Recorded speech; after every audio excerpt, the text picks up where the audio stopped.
ამერიკის ძლიერი საზღვაო ძალა ახლახან გააკეთა ხმაურიანი გაფრთხილება.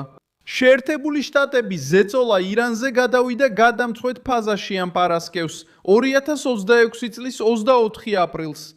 პენტაგონმა დაადასტურა, რომ ირანული გემები Majestic X და Tiffany ამერიკის კონტროლის ქვეშ რჩება მათი ეკიპაჟების ერთად. გენერალ დენ კეინის თქმით, შეერთებული შტატების ძალებმა გამოიყენეს მბრუნავფრთიანი საფრენი აპარატები გემზე მისასვლელად. ისინი ავიდნენ გემზე, დაიკავეს საკომანდო ხიდი და დაიწყეს გემის კონტროლი. და ახლა ეს ოპერაცია ბევრად უფრო მასშტაბური ხდება, რადგან ვაშინგტონი მხოლოდ ცალკეულ გემებს აღარ უმიზნებს. ის ურთხამს ქსელს, რომელიც ირანის რეჟიმის ნავთობს, ფულს და გავლენას უზრუნველყოფს. და სწორედ აქ ჩნდება გაფრთხილება ახალი ირანული რევოლუცია 2.0-ის შესახებ. როცა ნავთობი ჩერდება, ფული შრება, როცა ფული შრება, ერთგულება იწყებს რღვევას და როცა ერთგულება ირღვევა. დახურულ რეჟიმში უზენაესი ლიდერის იმპერია აღარ ჩანს ხელშეუხებლად და იწყებს შიგნიდან დაშლას.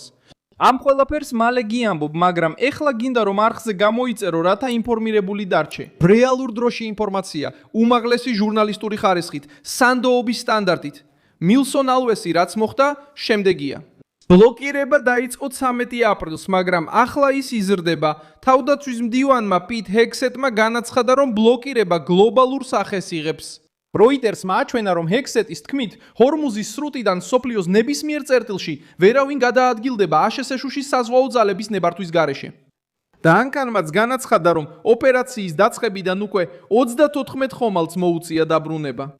და რომ ვაშინგტონი მზად არის შეაჩეროს ხომალდები, რომლებიც ირანში მიემართებიან ან ირანული ტერიტორიებიდან გამოდიან. ეს არის მცდელობა რეჟიმის ფინანსური რესურსების მოშლის. ნავთობი მათი მთავარი შემოსავლის წყაროა. მისი საშუალებით მთავრობა აფინანსებს თავის სტრუქტურებს, ინარჩუნებს შიდა მექანიზმს, აფინანსებს მოკავშირეებს და ამუშავებს რევოლუციურ გვარდიას. და სწორედ აქ იწყებს ირანული რევოლუცია. 2.0-ის იდეა ძალის მოპოვებას გავრცელებულ სიახლეებში. არა იმიტომ, რომ რევოლუცია ერთ დღეში იბადება, არამედ იმიტომ, რომ რეჟიმი იწყებს მსგავსი ნიშნების გამოვლენას, რომლებმაც ადრე ხელისუფლებები დაამხეს. დაძაბული ეკონომიკა, გაყოფილი ელიტა, შიდა უსაფრთხოება დაძაბულ მდგომარეობაში და მოსახლეობა, რომელიც დაღლილია ყველაფრის გადახდით. 1978 წელს შახის დაცემამდე ნავთობის სექტორი კოლაფსში ჩავარდა გაფიცვებისა და შეჩერებების გამო. როცა ნავთობის წარმოება შეჩერდა, ფულიც შეჩერდა და როცა ფული შეჩერდა, სისტემაში ერთგულებაც დაიწყო რღვევას. რამდენიმე კვირაში სტრუქტურამ, რომელიც მტკიცედ ჩანდა, საყრდენი დაკარგა. ეხლა სიტუაცია იმ პერიოდის ასლი არ არის, მაგრამ მსგავსება თეირანს აშფოთებს. ისტორია აუცილებელი არ არის განმეორდეს. ეს მხოლოდ გაფრთხილებაა, რომ შეაშინოს. დღევანდელი ირანიც ასევე დამოკიდებულია ნდობაზე და ასევე აწყდება ნდობის კრიზისს. მასაც სჭირდება, რომ შეინარჩუნოს უსაფრთხოების მექანიზმი. და ეხლა ეს შეიძლება არ იყოს უბრალოდ ისტორია. ისტორია, სადაც შეერთებული შტატები სწორედ იმ მარშრუტს უტევს, რომელიც ფულს სისტემაში შემოაქვს. რეჟიმის პრობლემა მარტივია გასაგებად. ავტორიტარულ მთავრობას შეუძლია დიდი ხნის განმავლობაში გადარჩეს შიშით, პროპაგანდით და რეპრესიით. მაგრამ მას სჭირდება გადახდა, თუ ეს უბრალოდ ისტორია არ არის, მას სჭირდება გადაუხადოს ჯარისკაცებს, აგენტებს, მოხელეებს, მილიციებს, ოპერატორებს, მოკავშირეებს და კომპანიებს, რომლებიც სისტემას ამუშავებენ. როცა ეს ფული იკლებს, კითხვა იცვლება. ეს აღარ არის მხოლოდ ის, შეძლებს თუ არა რეჟიმი ვაშინგტონის წინააღმდეგ წასვლას. კითხვა ხდება ის, შეძლებს თუ არა რეჟიმი თავისი საკუთარი ბაზის მორჩილად შენარჩუნებას. დონალდ ტრამპმა ეს მიხვდა და პირდაპირ შეუტია. აქსიოსის მიხედვით, შეერთებული შტატების პრეზიდენტმა ირანულ დაჯგუფებებს მცირე დრო მისცა, რათა ისინი ორგანიზებულიყვნენ და თანმიმდევრული პასუხი წარედგინათ. რეპორტაჟი ამბობს, რომ ვაშინგტონი ხედავს განხეთქილებას სამოქალაქო და სამხედრო მომლაპარაკებლებს შორის, რომლებიც რევოლუციურ გვარდიას უკავშირდებიან და არსებობს ეჭვი იმაზეც კი, ვის აქვს რეალური ავტორიტეტი, რომ შეთანხმებას დათანხმდეს. ამერიკელმა ოფიციალურმა პირმა განაცხადა, რომ დონალდ ტრამპი მზად იქნება ირანს მისცეს მხოლოდ კიდევ 3-დან 5 დღემდე დრო, რათა შიდა არეულობა მოაგვარონ. თეირანმა ერთიანობის შესახებ სიტყვით სცადა პასუხისგაცემა. ირანის ხელისუფლების წარმომადგენლებმა განაცხადეს, რომ არ არსებობენ რადიკალები ან ზომიერები, არიან მხოლოდ ირანელები და რევოლუციონერები, რომლებიც ყველა ემორჩილება უზენაეს ლიდერს. მაგრამ ამ ფრაზას ერთი პრობლემა აქვს. ის ცდილობს უარყოს სწორედ ის, რაც უკვე მთელმა მსოფლიომ შენიშნა. როდესაც რეჟიმს ხმამაღლა უწევს ერთიანობის განმტკიცება, ეს ნიშნავს, რომ დაყოფა უკვე პოლიტიკურ საფრთხედ იქცა. ამასობაში ბლოკადა კიდევ უფრო მჭიდრო ხდება. ჩtildeოვანი ფლოტი, რომელიც ადრე გაქცევის გზად ითვლებოდა, ახლა პირდაპირ სამიზნე გახდა. გემები ხშირად ცვლიან დროშებს, მალავენ მარშრუტებს, თიშავენ ტრეკერებს და იყენებენ შუამავალ კომპანიებს სანქცირებული ნავთობის გასაყიდად. თეთრმა სახმაც გაზარდა ეკონომიკური ზეწოლა შუამავალ ყიდველებზე. Associated Press-მა გაავრცელა ინფორმაცია, რომ ტრამპის ადმინისტრაციამ სანქციები დაუწესა ჩინეთში დაფუძნებულ დიდ ნავთობგადამამუშავებელ ქარხანას და დაახლოებით 80 საზღვაო კომპანიასა და ნავთობის ტანკერს, რომლებიც ირანული ნავთობის გადაზიდვაში მონაწილეობდნენ. თეირანის მთავარი შემოსავლის წყაროს მხარდაჭერა და იმ კომპანიების იზოლაცია, რომლებიც ირანს ეხმარებიან ნავთობის გადაადგილებაში. ASEAN-ის ფინანსთა სამინისტრომ განაცხადა, რომ გააგრძელებს შუამავალი გემებისა და მყიდველების ქსელის გამკაცრებას, რომელსაც რეჟიმი იყენებს. ეს ნაბიჯი მტკივნეულ წერტილს ეხება ჩინეთს. დიდი ხნის განმავლობაში ირანი ცდილობდა გაეყიდა იდეა, რომ მას ჰყავდა ძლიერი მოკავშირეები, რომლებიც ამერიკის ზეწოლას გაუძლებდნენ.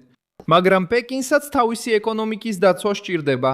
სი ძინპინმა განაცხადა, რომ ჰორმუზის სრუტე უნდა დარჩეს ღია ნორმალური გადაადგილებისთვის, რადგან ეს აინტერესებს როგორც რეგიონის ქვეყნებს, ისე საერთაშორისო საზოგადოებას. ეს ფრაზა თეირანისთვის ცივად ჟღერს. ჩინეთს შეუძლია იყიდოს ირანული ნავთობი, გააკრიტიკოს სანქციები და დაიცვას დიპლომატიური გადაწყვეტა, მაგრამ არ სურს ჰორმუზის სრუტის დახურვა და როგორც ჩანს, არ არის მზად თავისი ენერგეტიკული უსაფრთხოება ირანის რეჟიმის გამო შესწიროს. ეს ჩინური პოზიცია კიდევ უფრო ასუსტებს წინააღმდეგობის რიტორიკას. ირანი დამოკიდებულია ნავთობის გაყიდვაზე, ჩინეთი კი დამოკიდებულია ენერგიის შეძენაზე სპარსეთის ყურის სხვადასხვა ქვეყნიდან. პეკინი ამდენ ენერგიის ნაკადს რისკის ქვეშ არ დააყენებს მხოლოდ თეირანის გადასარჩენად. მათემატიკა მარტივია. ჩინეთი ზრუნავს საკუთარ მომარაგებაზე, თავის ნავთობგადამამუშავებელ ქარხნებზე, ვაჭრობაზე და შიდა სტაბილურობაზე. ირანი ზრუნავს თავის პოლიტიკურ გადარჩენაზე. ეს ინტერესები ერთმანეთისგან განსხვავდება. დოლარის სიმტკიცეც ართულებს ირანელების ცხოვრებას. Bloomberg-მა SWIFT-ის მონაცემებზე დაკრიტნობით გაავრცელა ინფორმაცია, რომ მარტში დოლარის წილი საერთაშორისო ტრანზაქციებში რეკორდულ 51.1%-მდე გაიზარდა, მაშინ როცა წინა თვეში ეს მაჩვენებელი 49.2% იყო. ეს აჩვენებს, რომ კრიზისის პირობებში ამერიკული ვალუტა კვლავ გლობალური ტრანზაქციების ცენტრად რჩება. ირანისთვის ეს პრობლემა იმიტომაა, რომ ნავთობი მხოლოდ შემოსავლის წყარო არ არის.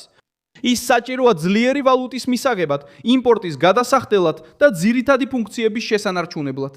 ძლიერი ვალუტის გარეშე თეირანი უფრო სუსტდება. რეჟიმს შეუძლია საკუთარი ვალუტის ბეჭდვა, მაგრამ ამით ვერ იყიდის მარცვლეულს, ნაწილებს, ტექნოლოგიასა და პროდუქტებს საერთაშორისო ბაზარზე იმავე ძალით. სხვა ქვეყნებს სურთ დოლარი, ევრო ან გლობალურად მიღებული ვალუტა. თუ ნავთობი იბლოკება, ირანი სწორედ იმ გზას კარგავს, რომლითაც ამ ფულს იღებს. კრიზისი პროპაგანდად აღარ რჩება და გადასახდელ ფასად იქცევა. საბოლოოდ, უზენაესი ლიდერის სრული კონტროლის ნარატივი იშლება. Majestic X-ი მხოლოდ დაკავებული ნავთობის ტანკერი აღარ არის. ეს გახდა ნიშანი იმისა, რომ შეერთებული შტატები მზად არის ირანის ფულს სადაც უნდა იყოს მიაკვლიოს. ახლა კი ირანი ერთ მარტივ და სახიფათო კითხვას აწყდება. რამდენ ხანს შეძლებს იმპერია ფეხზე დგომას, როცა ფული, რომელიც მის ერთგულებას ინარჩუნებს, ქრება? დაალაიქე ეს ვიდეო, გამოიწერე არხი და ბოლოს გადახედე კომენტარებს, რომ კიდევ უფრო მეტად ჩაერთო მილსონ ალუესის საზოგადოებაში.